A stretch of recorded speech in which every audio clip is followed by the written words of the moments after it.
লোকে বাড়িতে পড়ছে জানিস।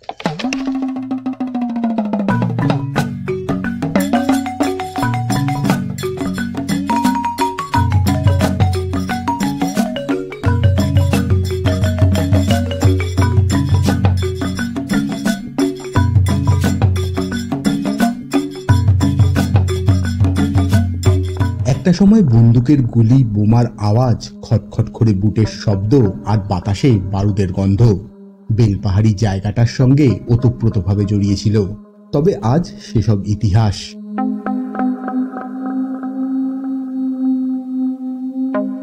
যে জায়গার নাম শুনলে একটা সময় সকলের মনে ভীতির সঞ্চার হতো, সেখানে এখন দিন দিন ভিড় বাড়ছে পর্যটকদের।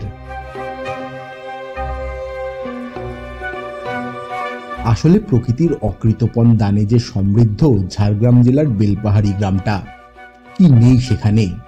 পাহাড়, জঙ্গল, ঝর্ণা, নদী, ঝিল আজ হাতছানি দিয়ে ডাকে আমাদের।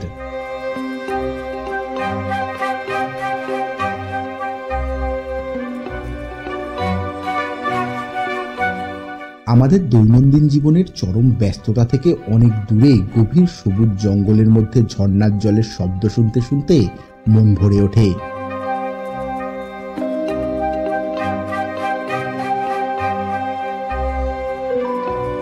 আর একটা জিনিস, কাঁচা লঙ্কার ভুরিভোজ না করলে কিন্তু বেলপাহাড়ি ভ্রমণ একেবারেই অসম্পূর্ণ। কোনো এক বর্ষার দিনে যাবেন নাকি এরকম একটা জায়গায়?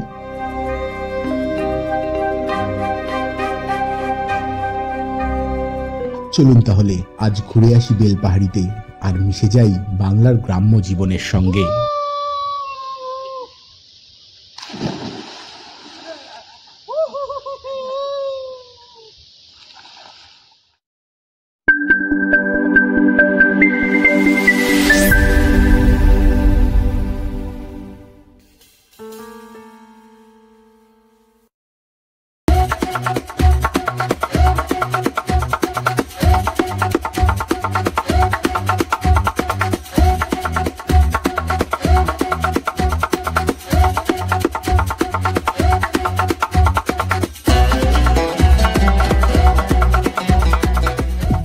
বৃষ্টির দিনে ঝাড়গ্রামের রাস্তা ধরে যাচ্ছি, দুদিকে ঘন শালপিয়ালের জঙ্গল। আমরা ঢুকে পড়েছি বেলপাহাড়িতে।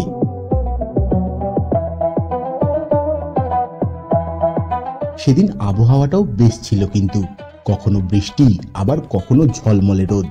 রাস্তাটা দেখছেন লাল মাটির উপর কালো পিচের রাস্তা। যত সামনের দিকে যাচ্ছি ততই যেন গ্রাম বাংলার প্রকৃতি আমাদের অবাক করে তুলছিল। বেলপাহাড়ি ঘুরতে এসেছি, চারিদিক এরকম। কি দারুণ না জায়গাটা, দুর্দান্ত।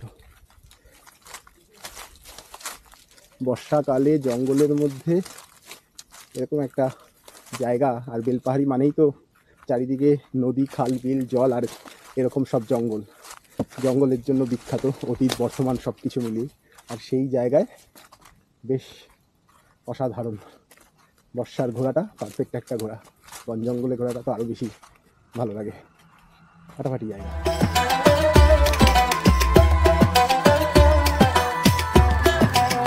বেলপাহাড়ি জায়গাটায় গেলে আপনি একসঙ্গে সবকিছু দেখতে পাবেন। পাহাড়, জঙ্গল, ঝর্ণা, খাল, বিল, কি নেই সেখানে। আর আছে বেশ কিছু দর্শনীয় টুরিস্ট স্পট। সেই সব জায়গাগুলোই আজ ঘুরে দেখব আমরা। তবে যেতে যেতে যেটা বুঝলাম, এখানে আনকরা কিছু হিডেন বিউটি রয়েছে। শুধু গাড়ি দাঁড় করিয়ে জঙ্গলের সরু পথ দিয়ে ঢুকে পড়ুন একবার।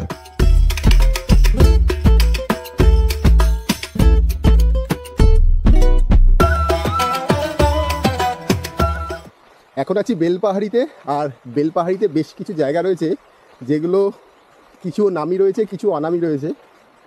জায়গাগুলো জঙ্গলে ঘেরা, আর সেই জায়গার মধ্যেই কিন্তু কোথাও ঝর্ণা, কোথাও নদী, কোথাও গুহা, এই সমস্ত কিছুই রয়েছে। তো বেলপাহাড়ি একটা বেশ জঙ্গলে ঘেরা একটা সুন্দর জায়গা।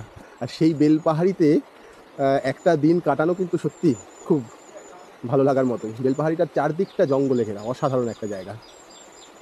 আচ্ছা, জায়গাগুলো ঘুরতে ঘুরতে যেটা বুঝলাম, এক স্পট থেকে আরেক স্পটের দূরত্ব কিন্তু মোটামুটি ভালোই। তাই 2 চাকা বা 4 চাকা নিয়ে যাওয়াই ঠিক হবে। টোটো করেও ঘোরার ব্যবস্থা রয়েছে এখানে।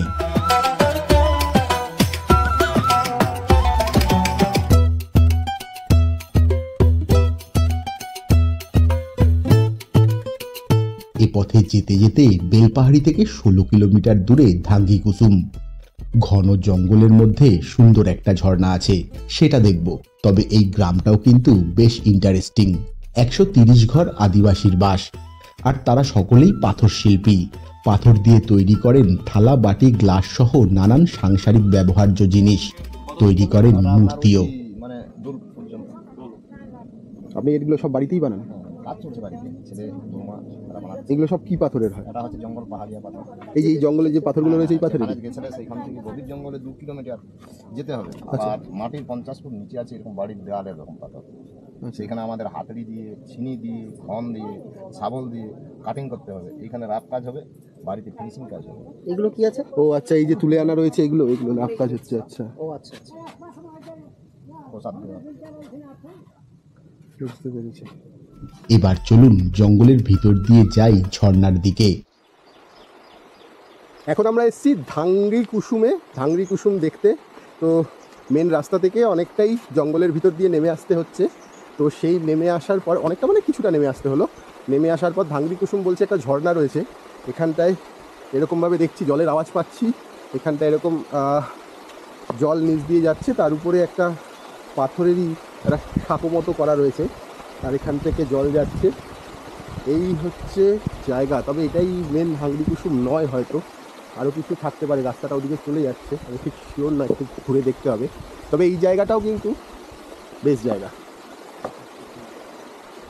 ধাঙ্গি কুসুম, জল এদিক থেকে ওদিকে চলে যাচ্ছে। হয়তো যখন জল বেশি থাকে, এর প্লাবন যখন বেশি থাকে তখন হয়তো আরও ইন্টারেস্টিং লাগে। দেখি সামনের দিকটা যাই, সেখানটায় কিছু আছে নাকি। পুরো জঙ্গল চারিদিকে, জঙ্গলের মধ্যে যেরকম রাস্তা হয় সেরকম সরু রাস্তা, আর সেই রাস্তা দিয়ে ও হ্যাঁ, উপরে কিছু একটা আছে হয়তো, ওই যে রাস্তাটা উঠে যাচ্ছে। দেখি, বাইরে রোদ রয়েছে, গরম রয়েছে, কিন্তু যখনই এই জায়গাটায় ঢুকে পড়লাম, গাছের ছাওয়ায় একটা অদ্ভুত ঠান্ডা ভাব কিন্তু রয়েছে। এটা একটা সত্যি অন্যরকম বিষয়। চারিদিকে হাওয়া হচ্ছে, এরকম ঠান্ডা, কোথাও কোথাও দিয়ে রোদ বেরিয়ে আসছে, আর তার মধ্যে দিয়ে এরকমভাবে আমরা পাহাড়ি রাস্তায় উঠে যাচ্ছি। সামনে ধাঙ্গি কুসুম যাচ্ছি, ধাঙ্গি কুসুম দেখতে, ওয়াটারফলস এটা ধাঙ্গি কুসুম। দেখি কি আছে। ও আচ্ছা, সামনে মন্দির মনে হয় একটা আছে, সেটা বোঝা যাচ্ছে এখান থেকে। সামনে গেলে আরো বুঝতে পারবো।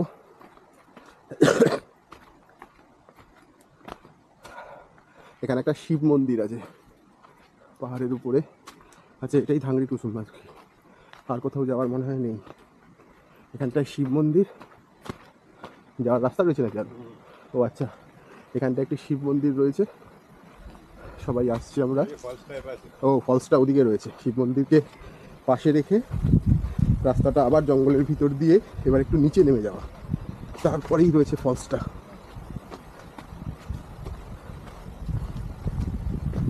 দেখি, এইসব রাস্তায় হাঁটতে হেভি লাগে, কিন্তু একটা অ্যাডভেঞ্চারাস আবহ রয়েছে।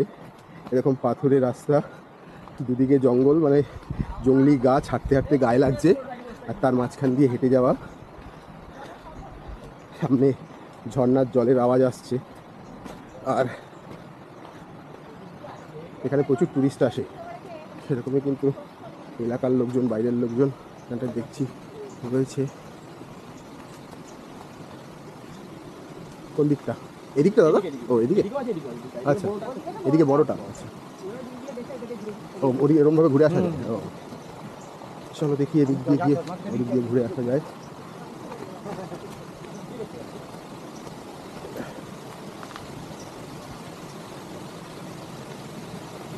এসব জায়গায় না অদ্ভুত একটা শান্তি আছে।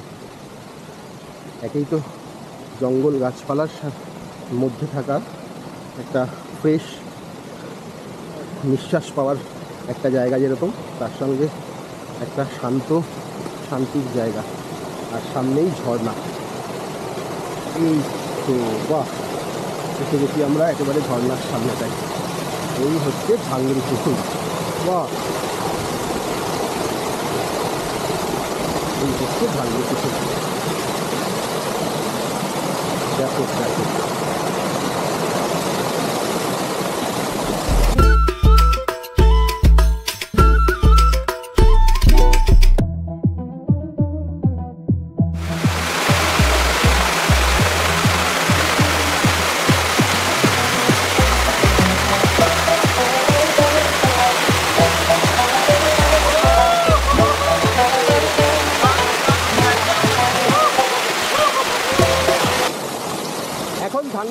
আছি। আর বেলপাহাড়িতে এটা একটা জনপ্রিয় ওয়াটারফলসের উপরেই বসে আছি। এই যে আমার পাশ দিয়ে জল পড়ে যাচ্ছে, এই যে জল চলে যাচ্ছে, আর সেখানটাই বসে আছি জলে, ঝর্নার জলে পা ডুবিয়ে এই ভাঙড়ি কুসুম ওয়াটারফল দেখছি। সবাই এখানটায় রয়েছি।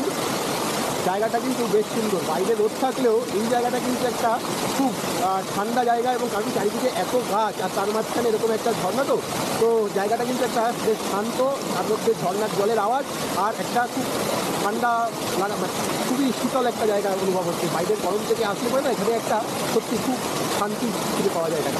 আর জায়গাটাও ইটসেলফ অসাধারণ, খুব সুন্দর জায়গাটা।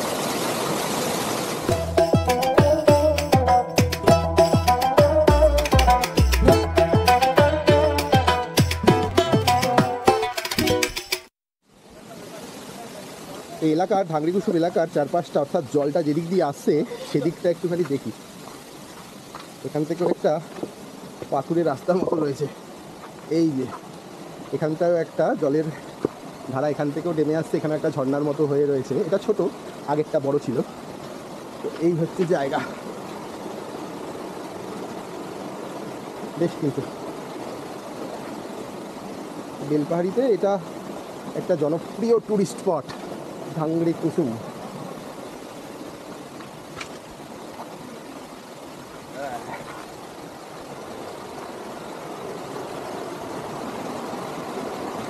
এই হচ্ছে জায়গা, সুন্দর, হ্যাঁ ভালো জায়গা।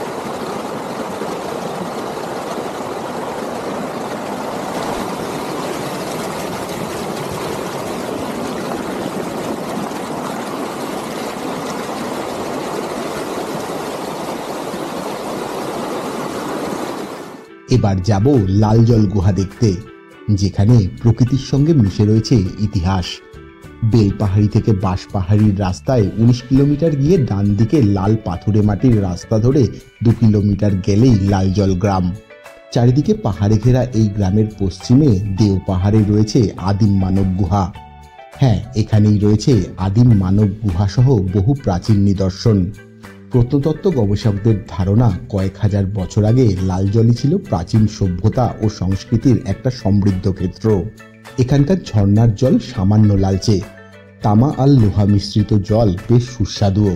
স্থানীয় বাসিন্দাদের বক্তব্য, লাল রঙের এই জলের কারণেই গ্রামটার নাম লালজল। চলুন এবার এই গুহায় যাওয়ার পথটা কেরম সেটা দেখি।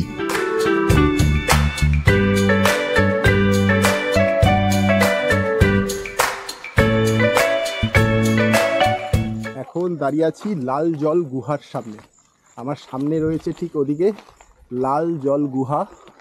এটা কিছুটা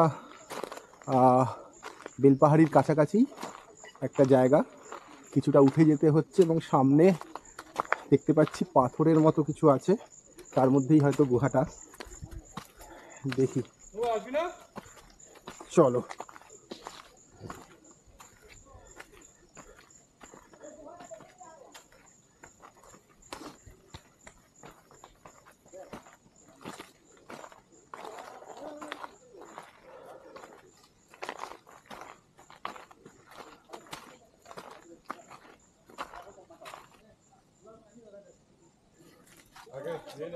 এখানে একটা মন্দির রয়েছে, মন্দির, তার চারপাশে জঙ্গল, আর সেখান থেকেই ঠিক উপরে উঠে যাচ্ছে লাল জল গুহার দিকে।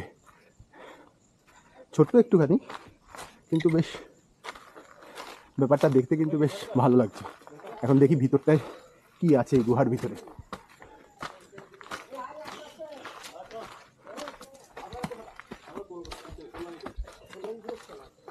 ভাঙড়ি কুসুম ঝর্ণাটা কোথা দিয়ে যাবো? ভাঙড়ি কুসুম ঝর্ণা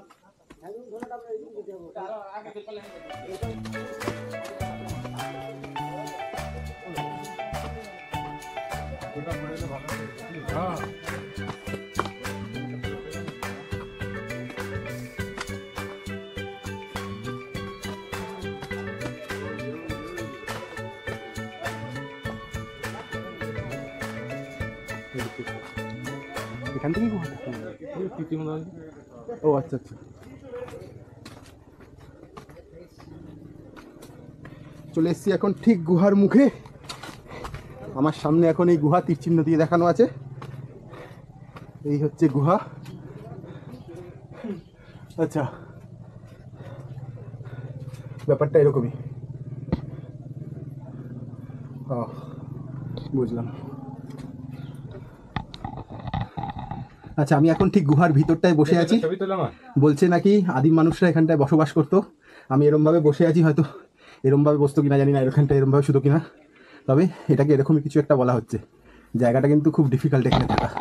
আগেকার দিনের লোকেরা এইভাবেই থাকতো এখানটায়।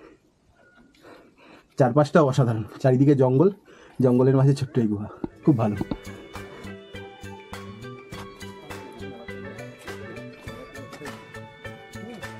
নামাটা রিস্ক।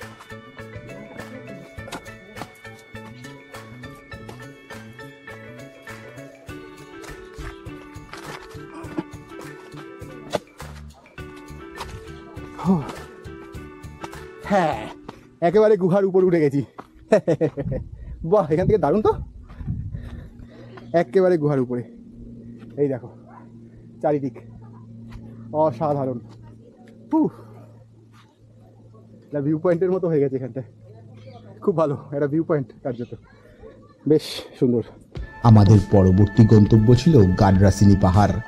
আসলে এই জঙ্গলমহলে ছোট বড় অনেক পাহাড় রয়েছে, আর এখানকার মানুষ পাহাড়কে দেবতার চোখে দেখে।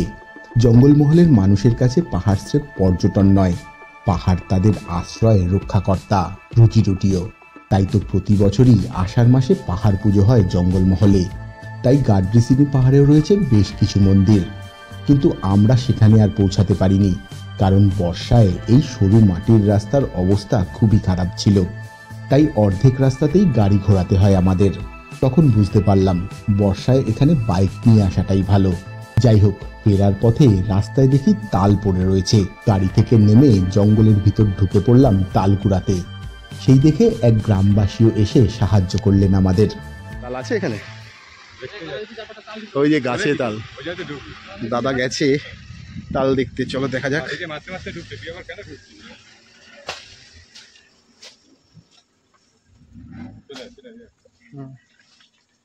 ওইখানটা জলের মধ্যে, এই তো কত তাল পড়ে রয়েছে না, এই তো তাল পড়ে রয়েছে। এখানে এরকমই সব জায়গায় তাল থাকে না প্রচুর? দেখেন দাদা, যদি বেশি করে পান। এই সাবাস, অনেকগুলো তাল। দাদা দেখছে, ভালো পেলে দিচ্ছে বলে। এই হচ্ছে তাল গাছ, এই তাল গাছে প্রচুর তাল, সেই তাল পড়ে রয়েছে এখানটায় চারপাশে। দাদার সঙ্গে দেখা হলো, দাদা আমাদের জন্য তাল নিয়ে আসছে। না না, নিজেই পড়ে আছে। তিনটে তাল দাও। জঙ্গলের ভিতর দেখো, চারিদিকটা দেখো, পুরো জঙ্গল, যেদিকেই তাকাবে পুরো জঙ্গল। জঙ্গলের ভিতরে তাল গাছ, সেখানে চারপাশে প্রচুর তাল পড়ে রয়েছে।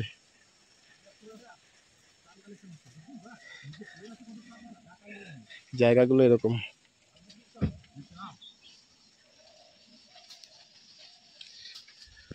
এই সাবাস, হ্যাঁ এগুলো নষ্ট হয়ে গেছে না, জলে পড়েছিল।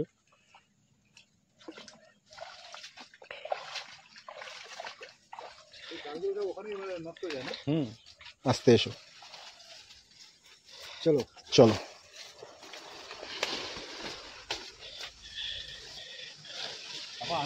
হ্যাঁ হ্যাঁ, জঙ্গলে কোনো সময় লাগবে নাববি না, তোর অভ্যাস নেই না। ধন্যবাদ দাদা, ধন্যবাদ। থ্যাংক ইউ দাদা। এখানকার একজন এলাকার লোক, সে আমাদেরকে জঙ্গলের ভিতর নিয়ে গিয়ে তাল কুড়িয়ে দিল। কটা তাল হলো ভাই? 5টা তাল। এই হচ্ছে সেই তাল, বাবা যায়, ভালো ভালো তাল রয়েছে। তখন বেলা গড়িয়ে দুপুর, তাই খাওয়া দাওয়ার আগে স্নান করতে হবে। তো আমাদের এবারের গন্তব্য ঘাগরা জলপ্রপাত। সেই জলেই গ্রামবাসীদের সঙ্গে স্নান করব ঠিক করেছি। আচ্ছা, বেলপাহাড়ি থেকে 7 কিলোমিটার উত্তরে কালো পাথুরে গভীর গিরিখাত, যার মধ্যে পাহাড়ি ঝর্ণা প্রবাহিত। ঘাগরা শব্দটা গাগরা থেকে এসেছে। স্থানীয় ভাষায় গাগরা মানে জল ভরার কলস। প্রকৃতপক্ষে ঘাগরা গিরিখাতের আকার অনেকটা কলসের মতো। কথিত আছে ব্রিটিশ শাসনকালে নীল বণিক ফ্রেডরিক রাইস এটিকে ঘাগরা হিসেবে উচ্চারণ করেছিলেন। যা পরবর্তীতে অব্যাহত থেকে যায়। তিনি প্রায়ই তার প্রিয় ঘোড়ায় চড়ে এই জলের ধারে যেতেন, তার সহযোগীদের সঙ্গে পিকনিক উপভোগ করতেন এবং চারপাশের আদিম প্রকৃতির সঙ্গে ঘন্টার পর ঘন্টা সময় কাটাতেন।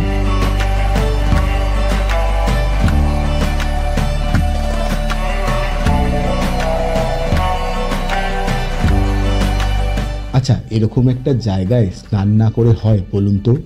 তাই আর কি নেমে পড়লাম জলে।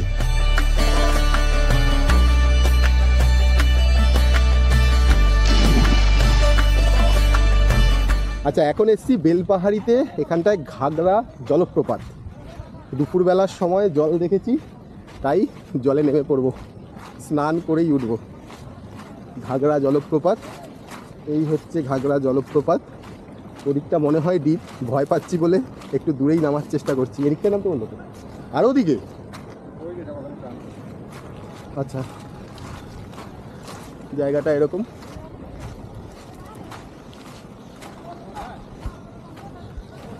ডুব দেওয়ার মতো জায়গা তো নেই, ডুব দেওয়ার মতো জায়গা আমার মনে হয় এই জায়গাটায় রয়েছে।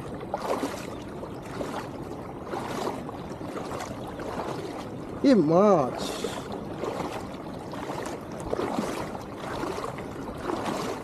ও কাকা ভয় নেই তো?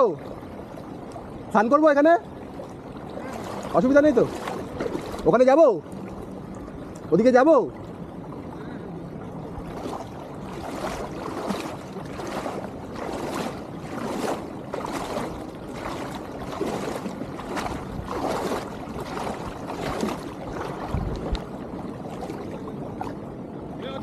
হ্যাঁ, লাগতে পারবো, একটু ভিডিও করে দে।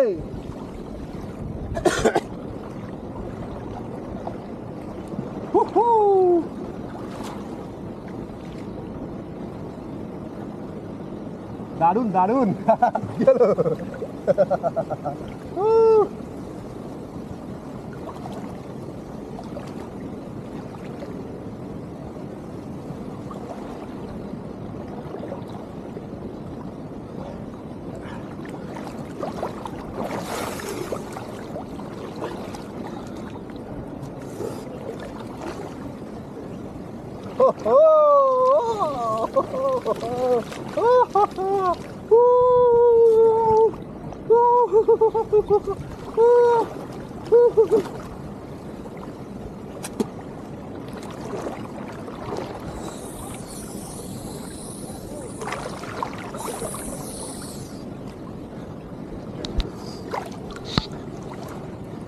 আমার ঠিক সামনেটাই হচ্ছে জলপ্রপাত, এটাকে ঘাগরা জলপ্রপাত বলছে।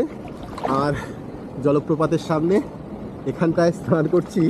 জলটা হালকা নোংরা আছে ঠিকই, তবে বেশ মজাদার, কিন্তু অসাধারণ। তো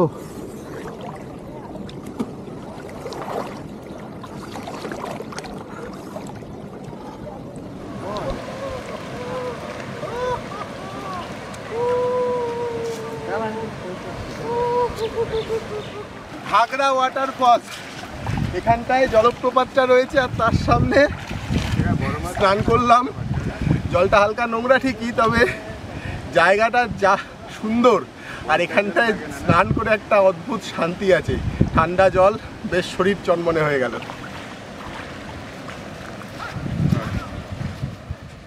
এবার খাওয়া দাওয়ার পালা। শুনেছি বেলপাহাড়িতে কাঁচা লঙ্কা রেস্টুরেন্টের বেশ নামডাক রয়েছে, তাই ঢুকে পড়লাম সেখানে। এখানে খাওয়া দাওয়া কিন্তু বেশ রাজকীয়, দামটাও সেরকম। তবে আমার মনে হলো খাওয়ার জায়গাটা বড্ড ছোট। আসলে এরকম ভুরি ভোজ একটু খোলামেলাভাবে না খেলে ভালো লাগে।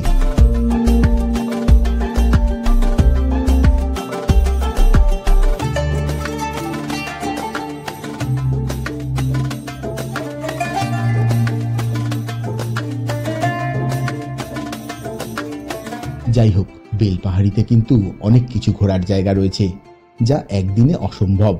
তবে যেটুকু পেয়েছি সেটাই আমার কাছে অনেক। বর্ষার গ্রাম বাংলার প্রকৃতি আর তার গন্ধ আমাদের মন ভরিয়ে দিয়েছিল।